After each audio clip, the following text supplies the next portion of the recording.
नमस्कार दोस्तों, इस वीडियो में आप डीएलएड प्रथम सेमेस्टर के वर्ष 2018 में पूछे गए एजुकेशन के पेपर शिक्षण अधिगम के सिद्धांत का कंप्लीट पेपर सॉल्यूशन देखने जा रहे हैं। अगर आप प्रीवियस ईयर सभी सब्जेक्ट्स के कंप्लीट पेपर सॉल्यूशन को डिटेल में देखना चाहते हैं तो इस वीडियो के बाद इस वीडियो का डिस्क्रिप्शन जरूर चेक करिएगा। और अगर आप चैनल पर पहली बार विजिट कर रहे हैं तो इसको सब्सक्राइब करते हुए बेल आइकन को प्रेस कर लीजिएगा। चलिए दोस्तों, आज के इस महत्वपूर्ण वीडियो को शुरू करते हैं।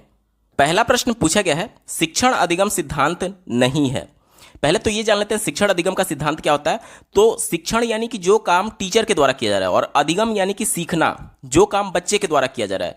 तो कोई भी ऐसा नियम, कोई भी ऐसा सिद्धांत जो कि टीचर के द्वारा सिखाने की प्रक्रिया और बच्चों के द्वारा सीखने की प्रक्रिया को आसान बनाए, उसे हम लोग शिक्षण अधिगम सिद्धांत बोलते हैं। अब हमसे ये पूछा जा रहा है कौन सा शिक्षण अधिगम का सिद्धांत नहीं है।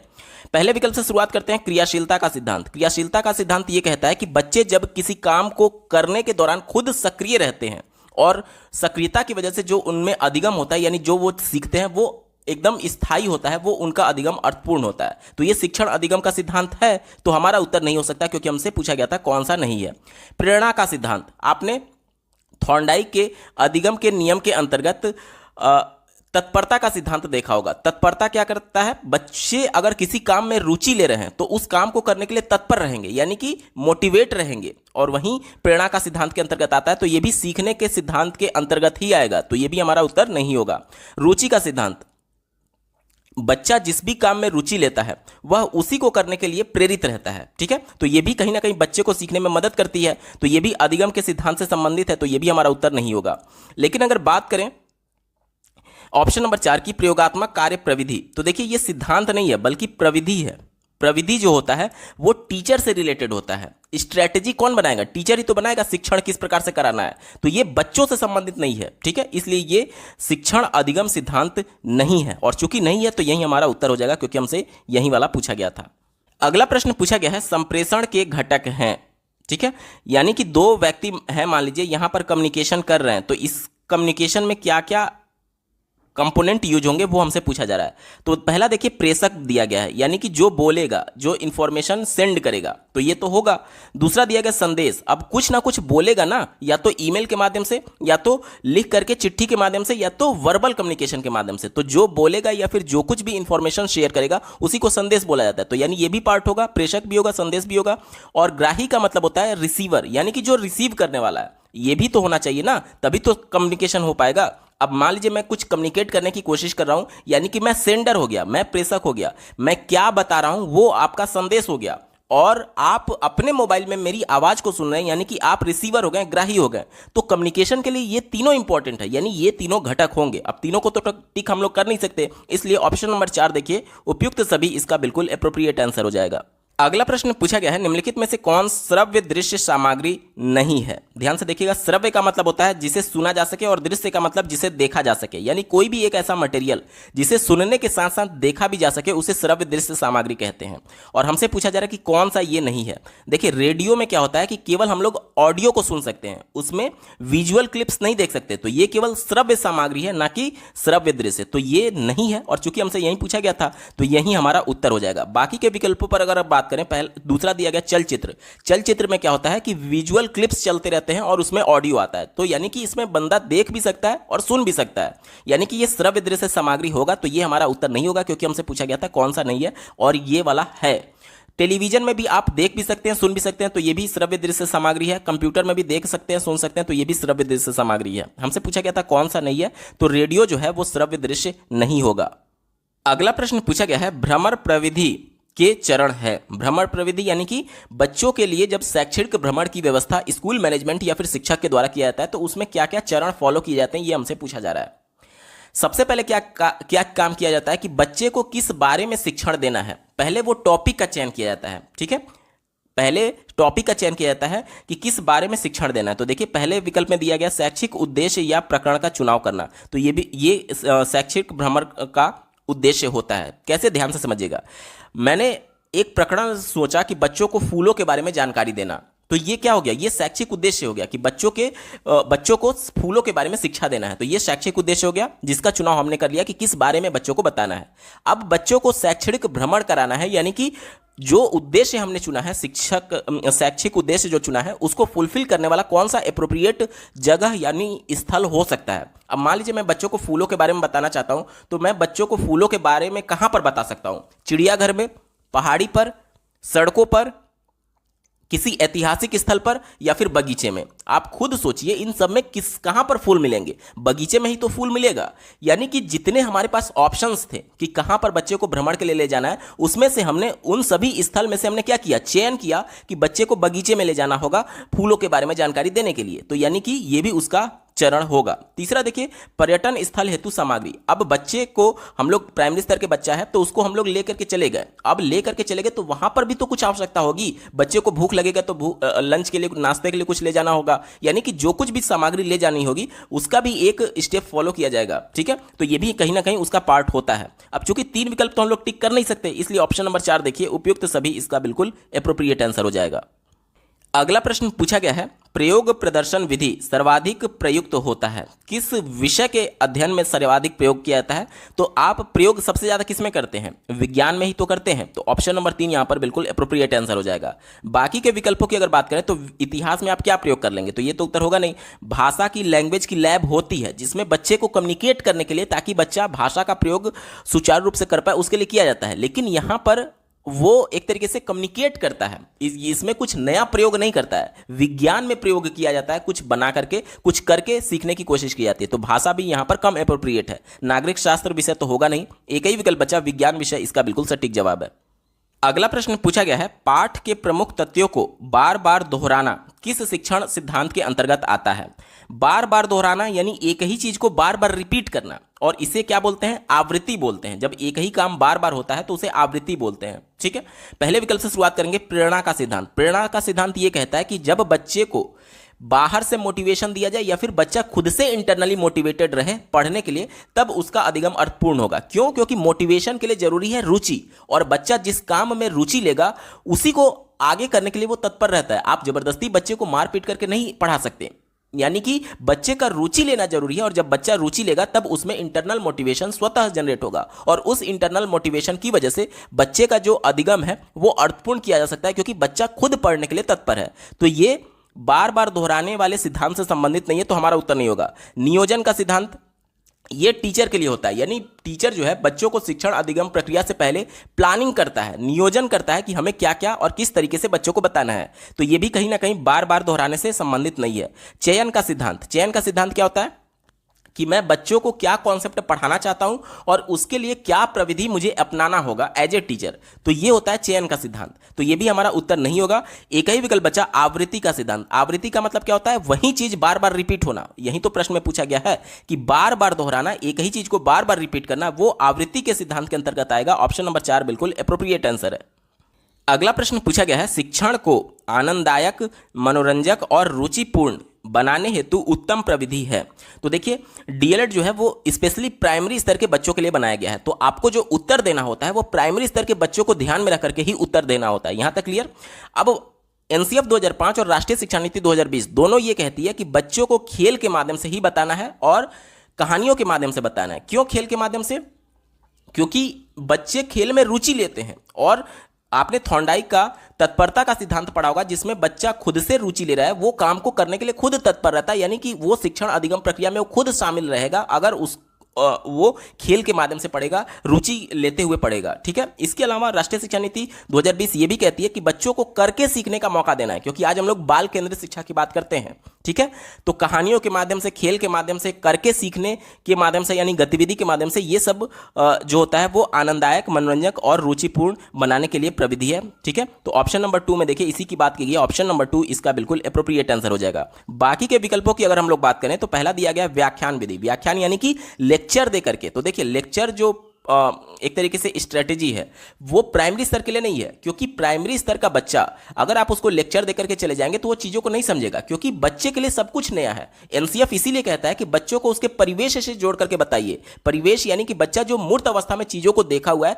प्राइमरी स्तर के बच्चे को कैसे बताया जाता है? जैसे क वर्ण सिखाना है तो क से कबूतर उसको जोड़ करके बताया जाता है। क्यों? क्योंकि बच्चे ने अपने परिवेश में कभी ना कभी तो कबूतर को देखा होगा। ये कबूतर वो चूंकि प्रत्यक्ष अवस्था में देखा है, मूर्त अवस्था में देखा है, इसी से जोड़ करके उसको क वर्ण बताया जाता है। जब बच्चे को व्याख्या दी जाएगी तो व्याख्या में इस प्रकार से मूर्त चीजों को कोरिलेट नहीं किया जाता है। जैसे आप पीजी में देखेंगे, यूजी में देखेंगे, लेक्चरर आकर के लेक्चर देकर के चले जाते हैं, तो उस तरीके से प्राथमिक स्तर के बच्चे नहीं सीख पाएंगे। इसलिए यह विकल्प हमारा उत्तर नहीं होगा। स्पष्टीकरण भी नहीं होगा, अवलोकन एवं निरीक्षण विधि भी नहीं होगा। ठीक है, ऑप्शन नंबर 2 यहां पर सबसे ज्यादा अप्रोप्रिएट है, यही इसका सटीक जवाब होगा। अगला प्रश्न पूछा गया है शिक्षण प्रविधियों के प्रकार हैं। पहला देखिए प्रश्नोत्तर, तो ये भी शिक्षण प्रविधि होता है। वर्णन, ये भी शिक्षण प्रविधि होता है। कहानी कथन, ये भी शिक्षण प्रविधि होता है। अब तीनों को तो हम लोग टिक कर नहीं सकते, इसलिए ऑप्शन नंबर 4 देखिए उपयुक्त सभी इसका बिल्कुल एप्रोप्रिएट आंसर हो जाएगा। अगला प्रश्न पूछा गया है शिक्षण का सूत्र नहीं है। तो पहले जानते हैं कि शिक्षण का सूत्र क्या होता है। तो कोई भी ऐसी गतिविधि, कोई भी ऐसा नियम जिसके माध्यम से शिक्षण प्रक्रिया आसान हो जाती है बच्चों के लिए, उस मार्ग, उस गतिविधि, उस पथ को हम लोग शिक्षण सूत्र के नाम से जानते हैं। ठीक है, यानी कि कोई भी एक ऐसा रास्ता जो कि बच्चे के शिक्षण यानी सीखने की प्रक्रिया, अधिगम की प्रक्रिया को आसान बनाए, उसे ही शिक्षण सूत्र के तौर पर जानेंगे। ठीक है, पहले विकल्प से शुरुआत करते हैं। दिया गया ज्ञात से अज्ञात की ओर। ज्ञात यानी जो बच्चा जानता है, मूर्त अवस्था में देखा हुआ है। एनसीएफ इसीलिए बोलता है कि बच्चों को उनके पूर्व ज्ञान यानी जो वो मूर्त अवस्था में देखे हुए हैं उससे जोड़ करके नए ज्ञान यानी अमूर्त चीजों को बताइए। यही तो होता है ज्ञात से अज्ञात की ओर। तो ये शिक्षण का सूत्र है, तो हमारा उत्तर नहीं होगा क्योंकि हमसे पूछा गया कौन सा नहीं है। ठीक है, दूसरा देखिए पूर्ण से अंश की ओर। तो पूर्ण से अंश की ओर ये भी शिक्षण का सूत्र है। कैसे? ध्यान से समझिएगा।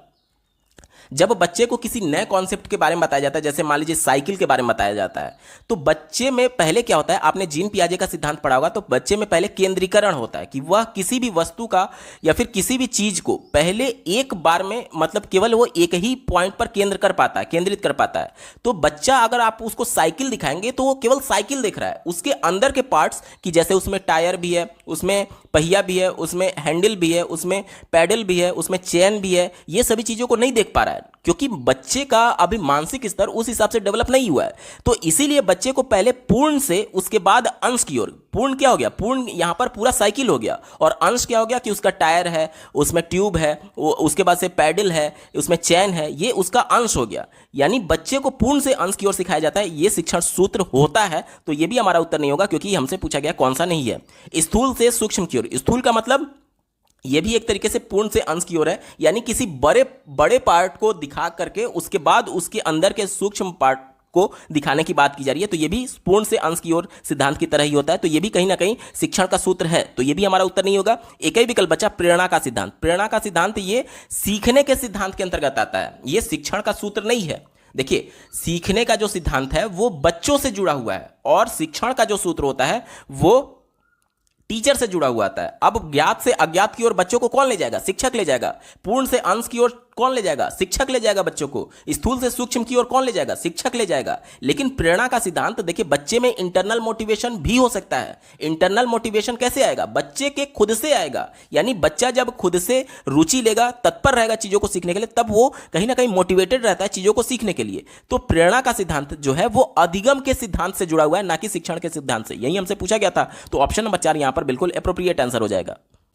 अगला प्रश्न पूछा गया है शिक्षण को पूर्व ज्ञान पर ही नए ज्ञान को आधारित करना चाहिए। यह कथन किस शिक्षण सूत्र की ओर संकेत करता है? ध्यान से समझिएगा।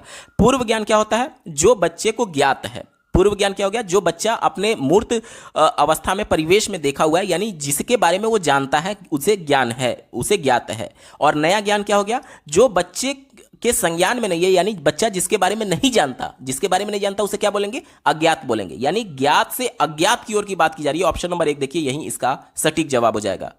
अगला प्रश्न पूछा गया है सहयोग की भावना का विकास किससे संभव है? तो देखिए, सहयोग हम लोग कब करेंगे? जब हमारे अंदर सामाजिकता आएगी कि हम मनुष्य जो है वो एक दूसरे पर निर्भर हैं। जैसे अगर हमारे बाल बढ़ रहे हैं तो हमें किसकी जरूरत पड़ेगी? नाई की जरूरत पड़ेगी। और नाई को हमारी जरूरत है। क्यों? क्योंकि अपना जीवन यापन करने के लिए वो पैसे कहां से कमाएगा? हमारे बाल काट करके कमा रहा है। यानी मनुष्य की एक दूसरे पर निर्भरता है और इसीलिए हम लोग एक दूसरे का सहयोग करते हुए आगे बढ़ेंगे। ये कैसे आएगा? जब हम लोग समूह कार्य करेंगे। ठीक है, ऑप्शन नंबर 1 यहां पर बिल्कुल एप्रोप्रिएट आंसर हो जाएगा। अगला प्रश्न पूछा गया है बच्चों में कल्पना शक्ति का विकास किया जा सकता है? कल्पना शक्ति यानी बच्चों में इमेजिनेशन पावर को कैसे डेवलप किया जा सकता है, ये प्रश्न हमसे पूछा जा रहा है। तो देखिए, बच्चे को जब कहानी सुनाया जाता है, जैसे नाना नानी, दादा दादी या फिर टीचर के द्वारा अगर कहानी सुनाया जा रहा है कि एक समय में एक राजा था, वो शिकार के लिए जंगल में जाया करता था अपने रथ पर बैठ करके। अचानक से एक दिन उसके सामने शेर आ गया और उसने शेर का शिकार कर दिया। अब देखिए, ये घटना बच्चे के सामने प्रत्यक्ष अवस्था में, प्रत्यक्ष मूर्त अवस्था में नहीं हो रही है, लेकिन बच्चा कहीं ना कहीं सोचने लगता है कि हाँ, राजा किस प्रकार से रथ पर बैठ करके जा रहा होगा। वो इमेजिन करने लगता है कि अचानक से शेर आया होगा तो क्या सिचुएशन बना होगा। तो ये कहानी के माध्यम से हम लोग बच्चे में कल्पना शक्ति को विकसित कर सकते हैं। ऑप्शन नंबर 1 देखिए, कहानी द्वारा इसका बिल्कुल एप्रोप्रिएट आंसर हो जाएगा। बाकी के विकल्पों की अगर बात करें समूह कार्य द्वारा, तो समूह से बच्चों में सहयोग की भावना, सामाजिकता का विकास होता है, ना कि कल्पना शक्ति का। तो ये उत्तर नहीं होगा। प्रश्नोत्तर प्रविधि के द्वारा क्या होता है कि बच्चों के पूर्व ज्ञान के बारे में टीचर जान पाता है, तो इसमें कल्पना शक्ति का विकास नहीं होगा। व्याख्यान जो होता है उसमें क्या होता है, लेक्चरर विधि, तो ये तो बिल्कुल ही कल्पना शक्ति का विकास नहीं होगा। ठीक है, ऑप्शन नंबर 1 देखिए, कहानी द्वारा इसका बिल्कुल सटीक जवाब है। अगला प्रश्न पूछा गया है, शिक्षण सूत्र पथ प्रदर्शन करते हैं जिसमें सिद्धांत से व्यवहार में सहायता के लिए अपेक्षा की जाती है, यह कथन किसका है? तो यह कथन रेमंड का है। देखिए, ऑप्शन नंबर 2 रेमंड का बिल्कुल सटीक जवाब हो जाएगा।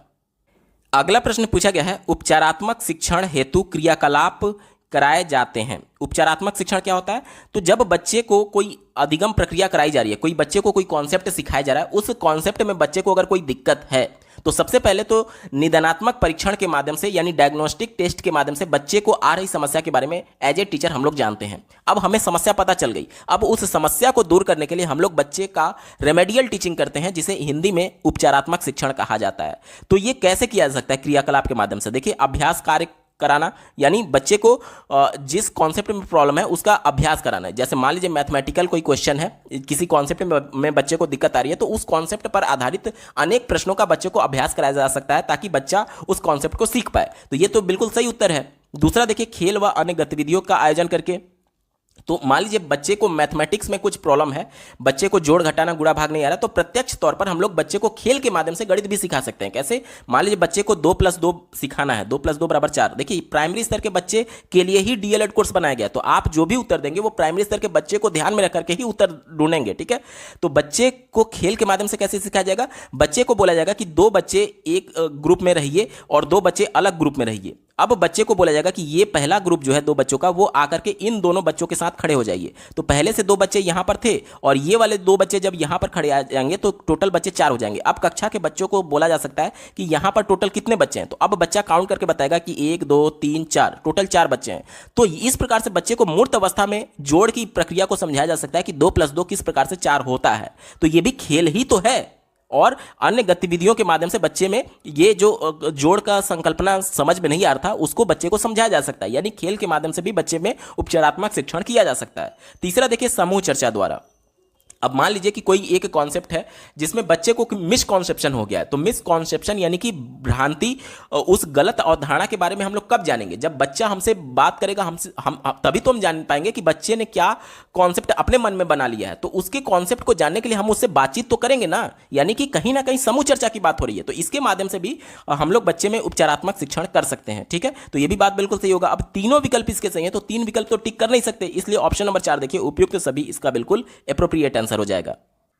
अगला प्रश्न पूछा गया है, प्रभावी संप्रेषण की प्रक्रिया होती है। देखिए, संप्रेषण 2 प्रकार का होता है, एक होता है एक पक्षीय और दूसरा होता है द्विपक्षीय। एक पक्षीय क्या होता है? जैसे कि आप रेडियो सुनते हैं, तो रेडियो सुनने के दौरान आप कुछ कम्युनिकेट तो कर नहीं रहे, आप रिसीवर हैं, और रेडियो क्या है? जहां से वो एक तरीके से प्रोग्राम सेंड किया जा रहा है, यानी कि कम्युनिकेट किया जा रहा है, वो क्या है? वो सेंडर है। यानी कि जो रेडियो स्टेशन है वो सेंडर हो गया, इंफॉर्मेशन को सेंड करने वाला, और आप क्या है? आप रिसीवर है, रेडियो को सुन रहे हैं।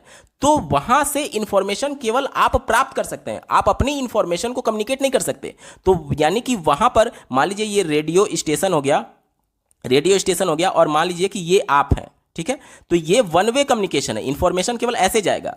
अब मान लीजिए कि आप मोबाइल से बात कर रहे हैं किसी बंदे से, ये मान लीजिए आप हैं, ये मान लीजिए दूसरा बंदा है।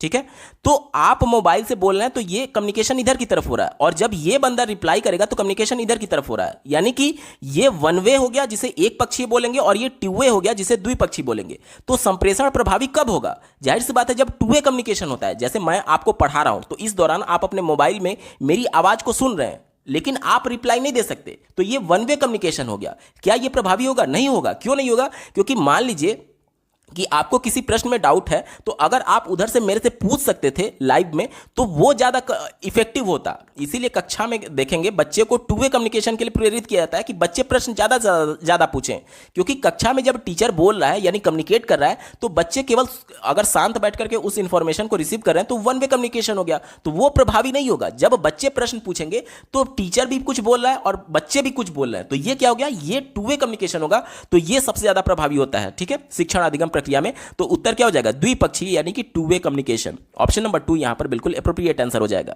दोस्तों यहां से अति लघु उत्तरीय प्रश्न शुरू हो रहे हैं। 16वां प्रश्न पूछा गया था, किन्हीं 2 शिक्षण सूत्रों का उल्लेख करिए। तो यहां पर आप पहला लिख सकते हैं सरल से जटिल की ओर, और दूसरा लिख सकते हैं ज्ञात से अज्ञात की ओर। सरल से जटिल की ओर जो शिक्षण सूत्र है उसमें एक लाइन आप लिख सकते हैं कि इसमें बच्चे को पहले आसान से फिर कठिन की ओर ले जाया जाता है। ठीक है, उसके बाद से दूसरा जो है ज्ञात से अज्ञात की ओर, तो बच्चे के पूर्व ज्ञान को नए ज्ञान से जोड़ने के लिए जो बच्चे को ज्ञात है उस पर आधारित नए ज्ञान को जोड़ा जाता है। ठीक है, तो इस प्रकार से 2 शिक्षण सूत्र लिख सकते हैं और एक एक लाइन लिख देंगे तो ये मोर देन सफिशिएंट हो जाएगा।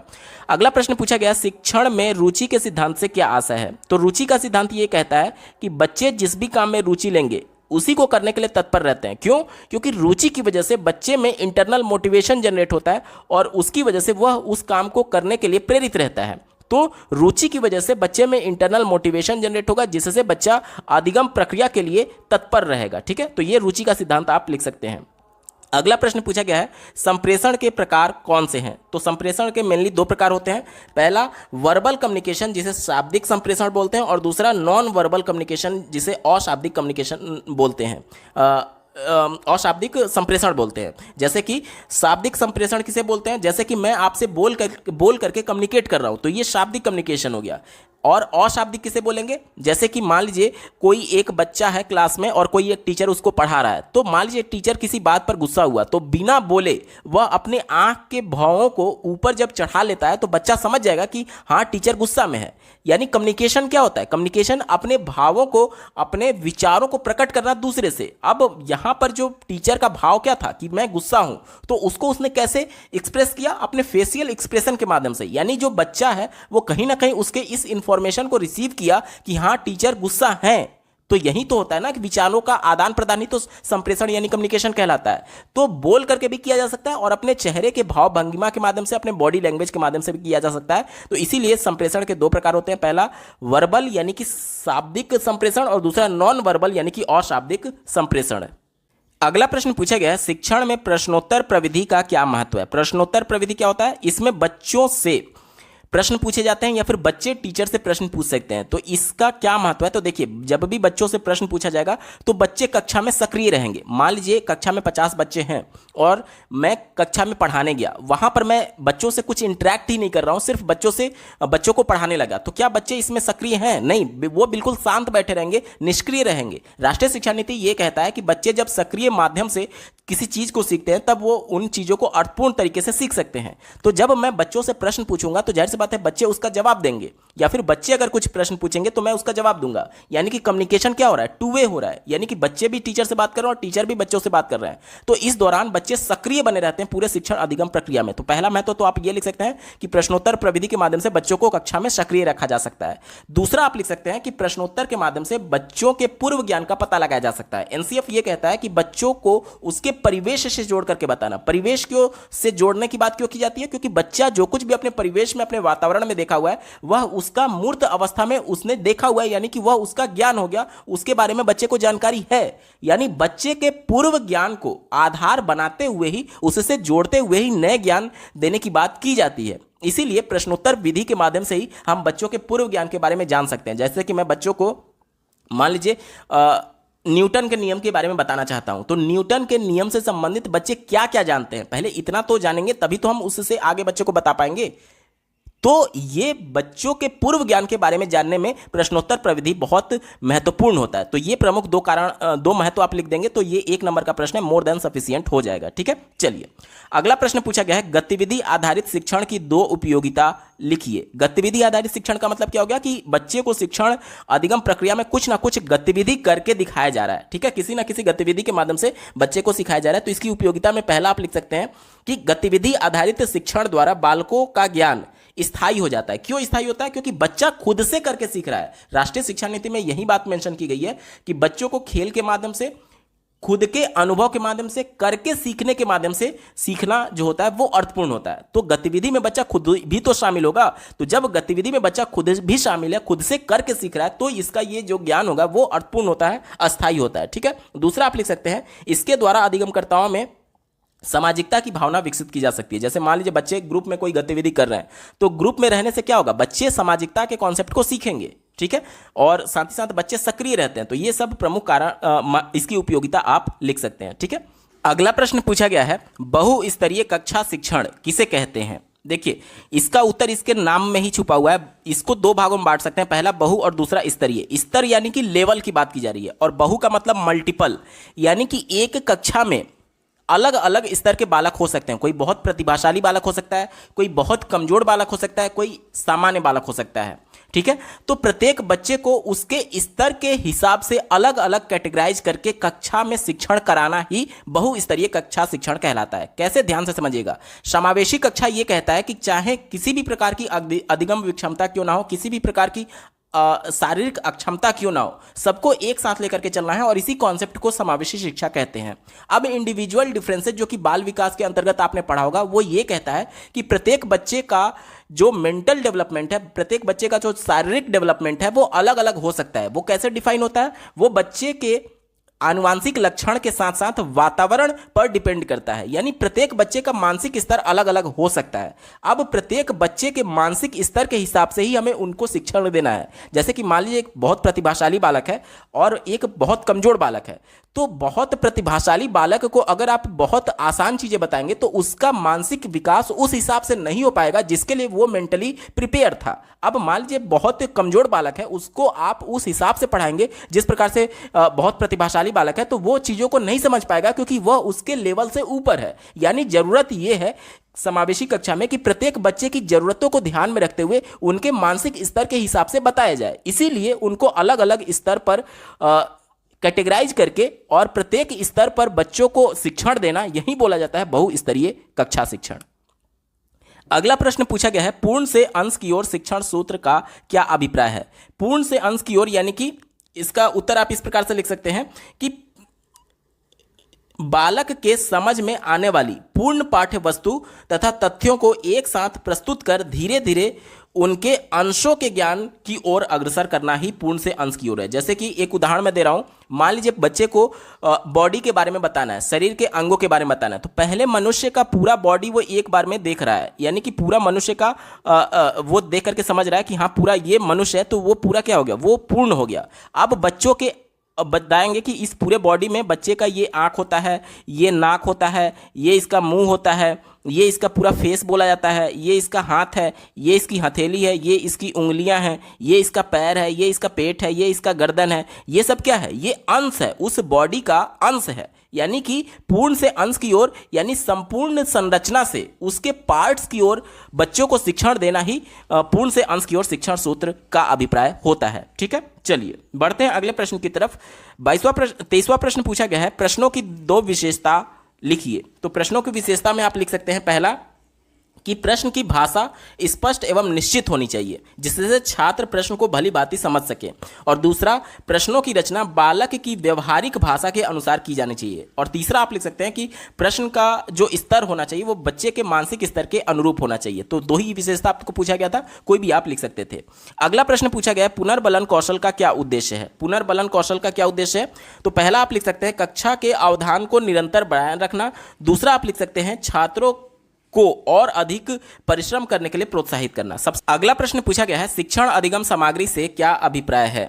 तो जिस सामग्री का प्रयोग शिक्षक शिक्षण को प्रभावशाली बनाने के लिए करते हैं और विद्यार्थी उसे देखकर, सुनकर और प्रयोग करके सीखते हैं, शिक्षण अधिगम सामग्री कहलाते हैं। अब ये कुछ भी हो सकता है, कोई भी सामग्री जो कि बच्चों को सीखने में मदद करेगा वो शिक्षण अधिगम सामग्री हो सकता है। ठीक है, चलिए बात करेंगे। प्रश्न संख्या 26 की पूछा गया है कि शिक्षण के दो उद्देश्यों को बताइए। तो पहला उद्देश्य आप लिख सकते हैं विद्यार्थियों की विषय के प्रति रुचि उत्पन्न करना, और दूसरा आप लिख सकते हैं विद्यार्थियों के अर्जित ज्ञान को स्थायी करना। ठीक है, तो ये दो प्रमुख उद्देश्य आप लिख सकते हैं। 27वां प्रश्न पूछा गया है उपचारात्मक शिक्षण किसे कहते हैं। तो जब भी बच्चे को कोई कॉन्सेप्ट बताया जाएगा तो कॉन्सेप्ट में आ रही समस्याओं को जानने के लिए, यानी उनकी कठिनाइयों को जानने के लिए हम लोग डायग्नोस्टिक टेस्ट करते हैं, जिसे निदानात्मक परीक्षण बोलते हैं। अब निदानात्मक परीक्षण के माध्यम से बच्चों को आ रही समस्याओं के बारे में एज ए टीचर हम लोगों को पता चल गया। अब उन कठिनाइयों को दूर करने के लिए जो पुनः शिक्षण किया जाता है उसे हम लोग उपचारात्मक शिक्षण कहते हैं। ठीक है, तो इसको किस प्रकार से लिख सकते हैं, उपचारात्मक शिक्षण समस्याग्रस्त विद्यार्थियों को समस्या से मुक्त करने की पद्धति है। इसके अंतर्गत बालक द्वारा अधिगम अनुभवों को अर्जित करने में जिन कठिनाइयों एवं कमजोरियों का सामना करना पड़ता है, उपचारात्मक परीक्षण के माध्यम से उन दोषों के वास्तविक कारणों का पता लगा करके उनको दूर करने का प्रयास किया जाता है। तो इस प्रकार से आप लिख सकते हैं। ठीक है, चलिए बढ़ते हैं अगले प्रश्न की तरफ। कहानी कथन प्रविधि के क्या उद्देश्य हैं। तो कहानी कथन प्रविधि के दो उद्देश्य आप लिख सकते हैं। चूंकि एक ही नंबर का प्रश्न है तो दो मोर देन सफिशिएंट हो जाएगा। पहला लिख सकते हैं कि बच्चों में सृजनात्मकता क्षमता का विकास करना, और दूसरा आप लिख सकते हैं बच्चों में नैतिक मूल्यों का विकास करना। इसके अलावा आप लिख सकते हैं बच्चों को कल्पनाशील बनाना। ये सभी चीजें कहानी कथन प्रविधि के उद्देश्य के तौर पर आप लिख सकते हैं। अगला प्रश्न पूछा गया है शिक्षण में क्रियाशीलता के सिद्धांत की क्या उपयोगिता है। क्रियाशीलता का सिद्धांत क्या कहता है कि बच्चे किसी काम को किसी भी शिक्षण प्रक्रिया में अगर क्रियाशील है, यानी खुद से करके सीख रहे हैं, तो उनका वो अधिगम जो होता है वो अर्थपूर्ण हो सकता है। तो इसकी क्या उपयोगिता है, तो पहला आप इसमें लिख सकते हैं शिक्षण में क्रियाशीलता के सिद्धांत की उपयोगिता से अभिप्राय ऐसे शिक्षण से है जिसमें बालक की स्वयं की क्रिया के माध्यम से ज्ञान प्राप्त करता है। यह ज्ञान बालक के किसी निश्चित उद्देश्य की प्राप्ति के लिए करता है। इसमें बालक के शरीर और मस्तिष्क दोनों कार्य करते हैं। ठीक है, तो ये आप उपयोगिता लिख सकते हैं। ठीक है, चलिए बढ़ते हैं अगले प्रश्न की तरफ। विवरण प्रविधि किसे कहते हैं। विवरण प्रविधि को डिस्क्रिप्शन भी कहते हैं, डिस्क्रिप्टिव स्ट्रैटेजी भी कहते हैं। तो इसमें आप लिख सकते हैं कि विवरण प्रविधि का अर्थ क्रमबद्ध घटनाओं का वर्णन से होता है। विवरण पद्धति कहानी का एक रूप है। इसका उद्देश्य बालकों के मस्तिष्क में एक मानसिक चित्र बनाना है जिससे वे विषय वस्तु को अच्छी तरीके से समझ सकें। तो इस प्रकार से आप लिख सकते हैं। दोस्तों यहां से लघु उत्तरीय प्रश्न शुरू हो रहे हैं। 31वां प्रश्न पूछा गया था प्रयोग प्रदर्शन प्रविधि का प्रयोग करते समय क्या क्या सावधानियां रखनी चाहिए। तो पहला आप लिख सकते हैं कि इस प्रविधि की सफलता के लिए पूर्व नियोजन होना आवश्यक है, यानी पहले से प्लानिंग होनी चाहिए। ठीक है, टीचर के द्वारा। दूसरा आप लिख सकते हैं इस प्रविधि में छात्रों के द्वारा की जाने वाली क्रिया कम खर्चीली होनी चाहिए। ऐसा नहीं कि आप बहुत ज़्यादा एक्सपेंसिव कोई प्रयोग प्रदर्शन विधि कर रहे हैं। ठीक है, तीसरा आप लिख सकते हैं कि इस प्रविधि में अध्यापकों को छात्रों द्वारा प्रयोगात्मक कार्य का चुनाव करते समय उसके शैक्षिक महत्व और उद्देश्य पर विशेष तौर पर ध्यान देना चाहिए। यानी कि जो प्रयोग किया जा रहा है वो जिस शैक्षिक उद्देश्य को प्राप्त करने के लिए है उसको प्राप्त करने वाला होना चाहिए। ऐसा नहीं कि हमारा उद्देश्य कुछ और सिखाना है और प्रयोग कुछ और किया जा रहा है। ठीक है, इसके अलावा आप लिख सकते हैं कि इस योजना के क्रियान्वयन में शिक्षक का पथ प्रदर्शन एवं सहयोग विद्यार्थियों को समय समय पर मिलना चाहिए, जिससे शिक्षक का व्यक्तित्व और ज्ञान निरर्थक ना रहे। इस प्रकार से आप इसमें महत्वपूर्ण सावधानियां लिख सकते हैं। अगला प्रश्न पूछा गया है खेल विधि पर आधारित शिक्षण पद्धतियों का उल्लेख करिए। तो खेल पर आधारित कौन कौन सी पद्धति हो सकती है। पहला किंडरगार्टन पद्धति, ठीक है, दूसरा मॉन्टेसरी पद्धति, तीसरा ह्यूरिस्टिक पद्धति जिसे खोज प्रविधि भी बोलते हैं। इसमें क्या होता है बच्चे खुद से खेल के माध्यम से खोज करके सीखते हैं। चौथा लिख सकते हैं प्रोजेक्ट पद्धति, पांचवा लिख सकते हैं डाल्टन पद्धति। ये सभी जो है वो खेल पर आधारित शिक्षण पद्धतियां हैं। अगला प्रश्न पूछा गया है कक्षा शिक्षण में शिक्षण अधिगम सामग्री की आवश्यकता एवं महत्व पर प्रकाश डालिए। तो देखिए पहला लिख सकते हैं कि विषय वस्तु को रोचक एवं आकर्षक बनाने में जो शिक्षण अधिगम सामग्री होता है वो उपयोगी साबित हो सकता है। ठीक है, दूसरा आप बता सकते हैं कि शिक्षण को प्रभावपूर्ण बनाने में सहायक होता है। इसके अलावा भाषागत दोषों एवं भ्रमों को निवारण करने में भी उपयोगी होता है। भाषागत दोष क्या होता है, मान लीजिए कि कोई एक ऐसा बालक है जो कि जो विद्यालय में भाषा प्रयोग की जा रही है उस भाषा को नहीं समझ पा रहा है, तो कम से कम वो जो शिक्षण अधिगम सामग्री है उसको देख करके समझ सकता है कि हाँ, किस टॉपिक पर बातचीत की जा रही है। ठीक है। चौथा आप लिख सकते हैं कि कक्षा के नीरस वातावरण को रुचिपूर्ण बनाने में ये जो सामग्री होती है वो हेल्पफुल होती है। पांचवा लिख सकते हैं कि पुनर्बलन प्रदान करने में सहायक होता है। छठा, मनोवैज्ञानिक आवश्यकताओं की पूर्ति में सहायक होता है।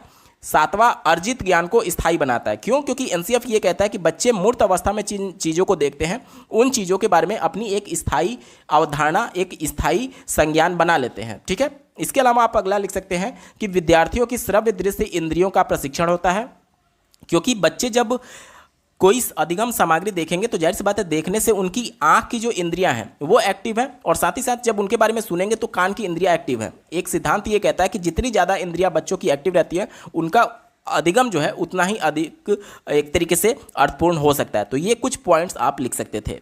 अगला प्रश्न पूछा गया है, शिक्षण कौशल की अवधारणा को स्पष्ट करते हुए किन्हीं दो शिक्षण कौशलों को स्पष्ट कीजिए। तो देखिए, सबसे पहले शिक्षण कौशल दो शब्दों से मिलकर के बना हुआ है, पहला शिक्षण, दूसरा कौशल। तो कौशल का मतलब क्या होता है कि प्रत्येक क्रिया को करने का अपना एक सर्वोत्तम तरीका होता है, उसी सर्वोत्तम तरीके को कौशल यानी कि स्किल बोला जाता है। अब शिक्षण कौशल क्या होता है, यानी कि शिक्षण कार्य में कुशलता, यानी कि शिक्षण अच्छे ढंग से, सर्वोत्तम ढंग से करना ही शिक्षण कौशल कहलाता है। ठीक है। अब हमसे क्या पूछा गया था कि दो शिक्षण कौशलों का स्पष्ट करने के लिए बोला गया था। ठीक है। तो कोई भी दो शिक्षण कौशल आप लिख सकते हैं। पहला, पाठ प्रस्तावना कौशल। तो इसमें क्या होता है कि बच्चे के पूर्व ज्ञान तथा अनुभवों का उपयोग किया जाता है। ठीक है। इसमें लक्ष्य, पूर्व ज्ञान और पूर्व अर्जित कौशलों के आधार पर शिक्षण उद्देश्यों में स्पष्टता लाया जाता है। ठीक है। तो पाठ प्रस्तावना कौशल में क्या करते हैं, बच्चों को पहले हम लोग बताते हैं कि बच्चों से पहले जिस भी टॉपिक के बारे में बताना चाहते हैं सबसे पहले उनसे उनके पूर्व ज्ञान के बारे में जानने के लिए विभिन्न प्रकार के प्रश्न पूछते हैं। तो पहला पाठ प्रस्तावना कौशल आप लिख सकते हैं। दूसरा लिख सकते हैं उद्देश्य कथन कौशल। अब मान लीजिए बच्चे से आप प्रश्न पूछे जा रहे हैं और वो कुछ प्रश्नों का उत्तर दे रहा है, लेकिन एक प्रश्न जिस पर आकर के जाकर के वो अटक गया, तो अब आप उसको उद्देश्य कथन कहेंगे कि बच्चे आज हम लोग इस टॉपिक पर चर्चा करेंगे। जैसे कि मान लीजिए बच्चों को आप त्रिभुज बताना चाहते हैं, तो बच्चों से आप पूछ सकते हैं कि तीन भुजाओं से घिरी हुई संरचना को क्या कहते हैं। अगर बच्चे बता लिए कि त्रिभुज कहते हैं, उसके बाद से अगला आप पूछेंगे कि त्रिभुज के कितने कितने प्रकार हो सकते हैं, तो कुछ बच्चे अलग अलग जवाब देंगे कि कोई समबाहु बोलेगा, कोई विषमबाहु बोलेगा, कोई समद्विबाहु बोलेगा, कोई न्यून कोण त्रिभुज बोलेगा, ये सब बोलेगा। उसके बाद से आप अगला पूछ सकते हैं कि त्रिभुज के तीनों अंतःकोणों का योग कितना होता है। अगर बच्चे बता लिए तब तो ठीक है, अगर नहीं बता पाए तो यहीं से आपका उद्देश्य कथन कौशल शुरू होता है कि बच्चे आज हम लोग त्रिभुज के बारे में रोचक तरीके से पढ़ेंगे। तो हमारा टॉपिक क्या हो गया, त्रिभुज हो गया, और इसके बाद से टीचर पढ़ाना शुरू करता है। ठीक है। तो ये दो प्रमुख कौशल आप लिख सकते हैं, पहला पाठ प्रस्तावना कौशल और दूसरा उद्देश्य कथन कौशल। ठीक है। चलिए, अगला प्रश्न पूछा गया है, बहुकक्षा शिक्षण की उपयोगिता पर प्रकाश डालिए। सबसे पहले यह जानना होगा कि बहुकक्षा शिक्षण किसे कहते हैं। बहु का मतलब हो गया एक से ज्यादा, और कक्षा का मतलब कि अलग अलग का क्लास। आप लोग उत्तर प्रदेश की सरकारी विद्यालयों में देखते होंगे कि एक ही टीचर पूरे स्कूल को संभाल रहा है। अब प्राइमरी विद्यालय है तो जाहिर सी बात है उसमें कक्षा 1 से लेकर के कक्षा 5 तक के बच्चे होंगे, यानी प्रत्येक बच्चे अलग अलग कक्षा से संबंधित हैं। तो टीचर चूंकि एक ही है तो वो क्या करता है कि सभी बच्चों को एक ही कक्षा में बैठा करके पढ़ाने लगता है उनके सिलेबस के अकॉर्डिंग। तो इसे ही बोलते हैं बहुकक्षा शिक्षण, यानी कि टीचर की अवेलेबिलिटी ना होने की कंडीशन में प्रत्येक कक्षा के बच्चों को एक ही कक्षा में शामिल करा करके पढ़ाना, इसे ही बोलते हैं बहुकक्षा शिक्षण। ठीक है। अब हमसे यह पूछा गया है कि इसकी उपयोगिता पर प्रकाश डालिए। तो उपयोगिता क्या है कि शिक्षक की अनुपस्थिति में बहुकक्षा शिक्षण किया जा सकता है। दूसरा आप लिख सकते हैं कि एक टॉपिक अलग अलग कक्षाओं में वो हो सकता है। जैसे कि गणित में मान लीजिए कोई टॉपिक है तो वो कक्षा 1 में भी हो सकता है, कक्षा 2 में भी हो सकता है। तो जो कॉमन टॉपिक होते हैं उसे हम लोग क्या कर सकते हैं कि कक्षा को शामिल करके, दो कक्षाओं को एक साथ शामिल करके हम लोग उनको बता सकते हैं। तो ये भी उपयोगिता के तौर पर आप लिख सकते हैं। ठीक है। चलिए बढ़ते हैं अगले प्रश्न की तरफ। शिक्षण प्रविधियों की कक्षा शिक्षण में क्या उपयोगिता है, स्पष्ट कीजिए। शिक्षण प्रविधि की कक्षा शिक्षण में उपयोगिता हमसे पूछा जा रहा है। पहला आप लिख सकते हैं कि शिक्षण की नवीन तकनीकों की जानकारी के लिए आवश्यक होता है। शिक्षण उद्देश्यों का निर्धारण करने में आवश्यक होता है। शिक्षण की प्रकृति का निर्माण करने के लिए आवश्यक होता है। शिक्षण एवं अधिगम संबंधों को स्थापित करने के लिए आवश्यक होता है। तो ये कुछ पॉइंट आप लिख सकते हैं। अगला प्रश्न पूछा गया है, किन्हीं 4 शिक्षण सूत्रों का वर्णन करते हुए उनकी उपयोगिता बताइए। 4 शिक्षण सूत्र हमसे पूछा गया। तो पहला आप लिख सकते हैं सरल से जटिल की ओर। इसमें क्या होता है, बच्चे को कठिनाई का स्तर धीरे धीरे बढ़ाते हैं। ऐसा नहीं कि पहले बिल्कुल कठिन दे देंगे, पहले आसान से शुरू करेंगे, सरल से शुरू करेंगे, फिर उसको कठिन की तरफ ले चलेंगे। तो पहला हो गया। दूसरा, ज्ञात से अज्ञात की ओर, यानी कि बच्चे का जो पूर्व ज्ञान है उसको आधार बनाते हुए जो चीजें उसको ज्ञात हैं उससे उसको अज्ञात की तरफ ले जाएंगे। तो ये हो गया दूसरा शिक्षण सूत्र। तीसरा आप लिख सकते हैं स्थूल से सूक्ष्म की ओर, जिसमें बच्चे को बड़ी चीजों को पहले बताते हैं, उसके बाद उसके पार्ट्स यानी सूक्ष्म चीजों के बारे में बताते हैं। तो ये तीसरा हो गया। इसके बाद से चौथा आप लिख सकते हैं कि पूर्ण से अंश की ओर, उसके बाद से अनिश्चित से निश्चित की ओर, प्रत्यक्ष से अप्रत्यक्ष की ओर, विशिष्ट से सामान्य की ओर, ये सब आपका। इसके अलावा विश्लेषण से संश्लेषण की ओर, इसमें से कोई भी आप लिख सकते हैं जो भी आपको पता होगा, ठीक है। इसके अलावा हमसे इसकी उपयोगिता के बारे में भी पूछा गया था। तो उपयोगिता में आप लिख सकते हैं कि इस शिक्षण सूत्रों के प्रयोग द्वारा वह बालक की संप्राप्ति को अपेक्षित स्तर तक पहुंचा सकता है। अपेक्षित स्तर क्या होता है? कक्षा 3 में अगर बालक है तो कक्षा 4 में तभी जाएगा जब वो अपेक्षित स्तर कक्षा 3 को प्राप्त कर लेगा। यानी कि जो चीजें, जो एबिलिटी किसी कक्षा के अंत में, सत्र के अंत में कम से कम बच्चे को आनी चाहिए, उसे ही बोलते हैं न्यूनतम स्तर, ठीक है, या फिर अपेक्षित स्तर। तो ये अपेक्षित स्तर को प्राप्त करने में ये जो शिक्षण सूत्र होते हैं वो टीचर की मदद करते हैं, ठीक है। इस प्रकार से आप इसकी उपयोगिता लिख सकते हैं। चलिए बढ़ते हैं अगले प्रश्न की तरफ। पूछा गया है कि शिक्षण में प्रेरणा के सिद्धांत का क्या महत्व है। तो देखिए, प्रेरणा जो होता है, मोटिवेशन होता है, वो बच्चों को सीखने के लिए बहुत प्रेरित करता है। जैसे कि आप जब बच्चे रहे होंगे तो आपके माता पिता के द्वारा कहा जाता होगा कि बेटा अगर तुम कक्षा में फर्स्ट आओगे तो मैं तुम्हें ये इनाम दूंगा या फिर ये साइकिल खरीद के दूंगा। तो ये क्या है? आप उस साइकिल की लालच में पड़ रहे थे, यानी कि यहाँ पर वो जो साइकिल हो गया वो आपके लिए मोटिवेशन का काम कर रहा है, पढ़ने में कहीं ना कहीं आपको प्रेरित कर रहा है। तो कोई भी चीज जो आपको किसी काम को करने के लिए प्रेरित करती है वो प्रेरक होता है। और यहां पर चूंकि पढ़ने से संबंधित है, शिक्षण से संबंधित है, तो कोई भी ऐसा एक्टिविटी जो कि किसी बालक को सीखने के लिए प्रेरित करे, वहीं प्रेरणा के सिद्धांत के अंतर्गत, यानी कि देखिए, जब बच्चा किसी काम में रुचि लेता है तो वह खुद से करने के लिए तत्पर रहता है। अब खुद से करने का तत्परता क्या है? वो मोटिवेटेड है खुद से उस चीज को सीखने के लिए। तो यही होता है शिक्षण में प्रेरणा का सिद्धांत, यानी बच्चा अगर मोटिवेटेड है किसी काम को करने में तो वो अधिगम अर्थपूर्ण होगा। अब ये मोटिवेशन दो प्रकार से हो सकते हैं, या तो खुद का आंतरिक हो, जैसे कि मान लीजिए एक बच्चा है, वो बहुत गरीब परिवार में पैदा हुआ और उसकी जो आधारभूत जरूरतें हैं, जैसे कि पढ़ाई हो गया, खाना हो गया, रहना हो गया, ये सब भी पूरी नहीं हो पा रही है, तो कम से कम वो चीज़ों को देखेगा कि उसी के बगल में दूसरा परिवार जो कि अच्छे धन संपत्ति से संपन्न है, तो वहाँ के बच्चे कितने अच्छे सुख सुविधाओं को उठा रहे हैं, लाभ उठा रहे हैं। तो वो बच्चा कहीं ना कहीं उसके मन में ये आएगा कि मुझे पढ़ लिख करके इन सभी भौतिक सुख सुविधाओं को प्राप्त करना है। तो खुद से वो पढ़ने के लिए प्रेरित हो रहा है। वो सभी चीज़ें अपने घर में जो वो नहीं देख रहा है, उन सभी सुख सुविधाओं को प्राप्त करने के लिए वह खुद से प्रेरित हो रहा है कि मैं पढ़ लिख करके एक बड़ा इंसान बनूंगा, खूब पैसे कमाऊंगा ताकि अपने परिवार की जरूरतों को पूरा कर सकूं। तो यहाँ पर ये मोटिवेशन कैसा है? ये इंटरनल मोटिवेशन है, बच्चे के अंदर खुद से ये मोटिवेशन जनरेट हो रहा है। और दूसरा होता है एक्सटर्नल मोटिवेशन। प्रश्न के शुरुआत में मैंने आपको साइकिल का उदाहरण दिया था, जो कि बाहर से आपको मोटिवेशन दिया जा रहा है। आप खुद से पढ़ने के लिए प्रेरित नहीं है, लेकिन आपको एक मोटिवेशन के तौर पर कुछ इनाम दिया जा रहा है, जिसकी वजह से आप पढ़ने के लिए मोटिवेट हो रहे हैं। तो जो बाहर से आपको मोटिवेट करता है वो एक्सटर्नल मोटिवेशन हो जाता है। उम्मीद करता हूं आपको चीजें अच्छे से समझ में आई होंगी। अगला प्रश्न पूछा गया है, कक्षा संप्रेषण में प्रभावशीलता किन किन तरीकों पर निर्भर करती है, यानी कि इस प्रभावी संप्रेषण कैसे डेवलप किया जा सकता है कक्षा में, ये हमसे पूछा जा रहा है। तो पहला आप लिख सकते हैं उद्देश्य पूर्णता, यानी कि जो कम्युनिकेशन किया जा रहा है वो किसी ना किसी उद्देश्य को पूर्ण करने वाला होना चाहिए। दूसरा आप लिख सकते हैं कि बाल केंद्रित होना चाहिए जो कम्युनिकेशन हो रहा है। तीसरा आप लिख सकते हैं सुनियोजित होना चाहिए, यानी कि पहले से टीचर के द्वारा प्लानिंग किया जाना चाहिए कि किस टॉपिक पर क्या कम्युनिकेशन करना है। अगला आप लिख सकते हैं कि विषय में क्रमबद्धता होना चाहिए, ठीक है, यानी कि जो कम्युनिकेशन हो रहा है वो ऐसा नहीं कि आप पहले उस टॉपिक को पढ़ा दे रहे हैं जो कि बच्चे को बाद में बताना था, यानी कि क्रमबद्ध तरीके से आप बच्चे को कम्युनिकेट करेंगे किसी भी चीज़ को सिखाने के संबंध में, ठीक है। अगला आप लिख सकते हैं कि सहयोग की भावना का विकास होना चाहिए। इसके अलावा आप लिख सकते हैं पूर्व ज्ञान से संबंधित होना चाहिए कम्युनिकेशन। ये सभी चीज़ों को आप जब शामिल करेंगे अपने कक्षा के कम्युनिकेशन में तो वो प्रभावशाली बनेगा, ठीक है। चलिए अगला प्रश्न पूछा गया है, गतिविधि आधारित शिक्षण की उपयोगिता व महत्व का उल्लेख कीजिए।